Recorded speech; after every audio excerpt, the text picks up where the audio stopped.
welcome back to a very windswept Yorkshire. The wind's howling, so you may just catch a little bit of sound with the polytunnels rattling about and bashing about all over the place. I'm going to do you a bit of a plant feature. This is an absolute favourite of mine. This is Photinia Red Robin. It comes in all sort of variations. We can get a small tree which get up to 5 metres. That's your standard red robin. But you've got little red robins. They'll get up to maybe 90 centimetres. We've got a beautiful little sesame in there. That's a little fenner.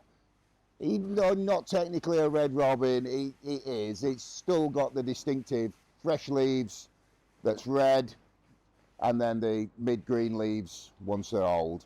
That's an absolutely stunning one. That's great for a small pot, front of your borders.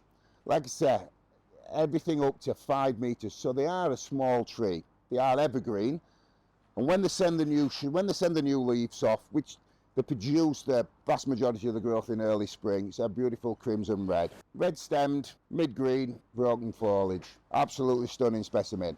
Now it will flower. Again, it's one of them plants we don't particularly buy for its flower. It does have white flowers late spring into early summer. It doesn't flower for long. It's maybe on the plant for maybe four weeks at most. It can be used as an architectural type plant. Now, a lot of mass landscapers use them when they're doing big planting on, if they're doing a new build, because it's such a reliable plant. Evergreen and hardy. It's hardy up to -10 degrees, which is not unheard of in this country. A few years ago we were getting -12s and -15s quite regular. But do protect it from the cold winds. If you've got a sheltered spot, maybe south facing, try just to keep it away from that northeast, that cold northeast wind. It'll certainly not kill the plant, but it may just, it may just make it look a little unhappy. The beauty of this plant is it will look good during winter months. It gives you that red, and especially planted up. If you've got a mixed shrubbery and you want to put some yellows, you put some choice ears and such like it, you've got the red that's going to contrast absolutely beautiful against the yellow foliage and the mid-green foliage. Very versatile plant. It will tolerate a limited amount of shade. Just try and give it a little bit of daylight. You don't want the plant to arc off, so it's certainly not in full shade, but you can do it in semi-shade and it'll cope quite well with that. Photinia Red Robin, native to New Zealand and introduced into the UK over 60 years ago. It has had a massive popularity boost. It's probably the most recognisable and probably one of the most used plants in the UK.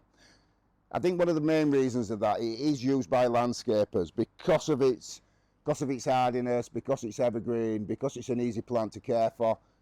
It's just boomed in popularity.